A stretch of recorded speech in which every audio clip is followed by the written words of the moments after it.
So let's have a look at network rules in network techniques in form of explained objective questions, and the subject we are looking at is construction planning and management. So let's move to the question.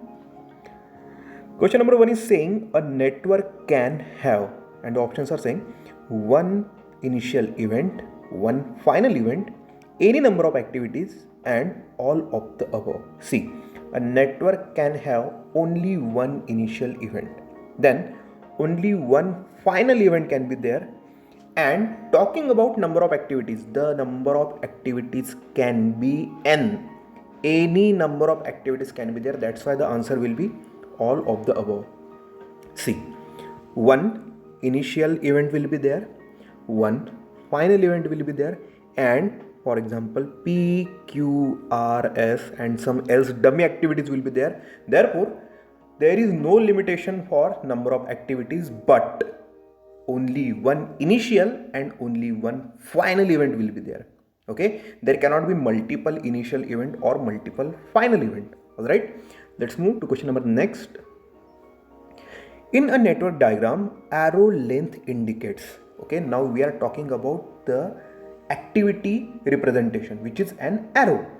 An arrow length indicate time duration required for that activity, then preference or priority for that activity, both of the above, none of the above. See, in a network diagram, when we are representing an activity, we show an arrow, but the arrow length or arrow thickness or any dimensional characteristic that you are assigning to the arrow has nothing to do regarding the time duration for that activity or the preference or the prioritization for that activity. That's why neither A is right nor B is right. That's why C will not be right. Therefore, the answer will be none of the above. Okay, C. For event 1 and for event 2, the activity is shown by this length. Then for 3 and 4, the activity is shown by this length. And for 5 and 6, the activity is shown by this length. But neither it shows that the specific elongated activity has some preference or some required time duration will be there. The length, the thickness, the dimensional parameter has nothing to do with time requirement or preference or priority for that activity. Okay, therefore you can have any length of arrow or any thickness of arrow or any kind of dimensional parameter attached to the arrow, but it will not show any meaning. Okay, it is just representation of that activity. All right, let's move to question number next. So question number 3 is saying number of arrows in a network diagram indicate number of events, number of activities, both and none. See, we just established the thing that an arrow represents an activity. Okay, therefore number of event is not shown by number of diagrams. Okay, number of arrow diagrams. Okay, therefore the answer will be number of activities. Okay, number of arrows means what that much number of activities are going to be there in the network diagram. Okay, that's why both and none will get cancelled out here. See, this is event. Okay, the nodes are representing the event. Okay, the circular nodes are event. See, there are 4 number of events are there. Initial is there, final event is there, and intermediate events are there. And the arrows are the number of activities. See, 1, 2, 3, 4 number of arrows are there. Therefore, we can come to a conclusion that there are 4 number of activities over here. Okay, nodes are for event, arrows are for activity. Number of nodes will be number of event and number of arrows will be number of activities then. All right, let's go to question number next. Okay, timeline of a network diagram follows which direction? Is it left to right? Is it right to left? Is it upflow means upward, or it is downflow means downward? See, when we are talking about a network diagram, then see, the network diagram follows time flow as left to right.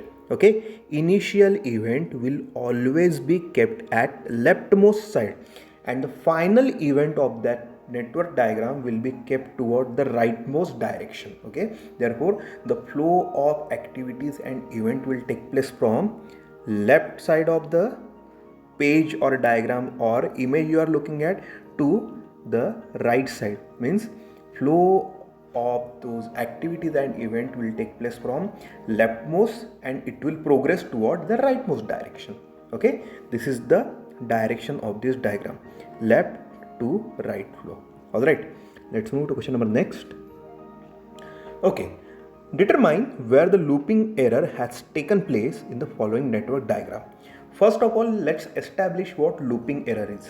Let's see what loop is. Loop means, for example, if we are drawing some diagram, for example, let's say 1, 2, 3. Okay, now these 3 events are there and let's connect them by 3 arrows.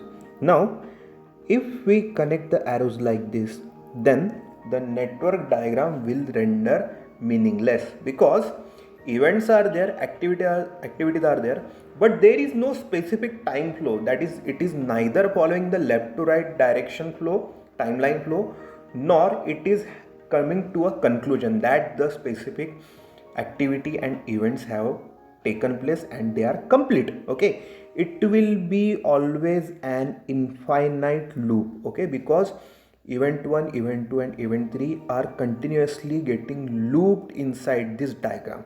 Okay, there will not be any conclusion or ending. Okay, same thing we have to find out in the diagram. Okay, let's start from event number 1. Okay, from event number 1 activity P is going to event number 2, then from 2 to 3 activity T is there, and yes, from this specific point, from event 3 the activity Q is again pointing toward event 1. This is the problem. Means whatever the flow of activity here will be looped. Okay, it will not come to a conclusion, it will not follow the left to right path. Okay, that's why the problem is it will be in a continuation. That's why no conclusion, no completion will take place. That's why the thing here, the looping error here is PTQ. Okay, activity P, T and Q have formed the looping error here.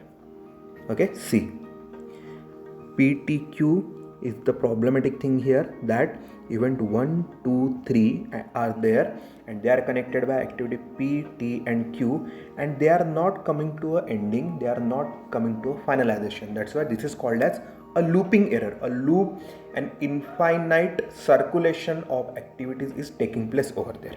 Alright, let's move to question number next. Okay, identify the dangling error in the diagram. Now let's first establish the meaning of dangling. Dangling means something which is not going to have its effect in the whole process. Okay, it is a kind of side activity which has either no meaning or no effect or no contribution in the project progress. Okay, it means that it will not contribute or it will not have its effect in the whole process, in the whole activity, in the whole project process. Okay, such error here is activity R. See, the timeline, the time flow is from left to right. Okay, and now see, the activity R, whether it is complete, whether it is not complete, whether it is getting proper attention over there, whether it is getting assigned the proper resources, it has nothing to do with the whole project process. Means it is kind of getting left out in the whole project process. That's why the dangling error is activity R. Okay, activity R is the dangling error in the network diagram given. So that was all regarding the network rules in the network diagram. In the next lecture we are going to see some else topic of construction planning and management. Till then, take care, bye.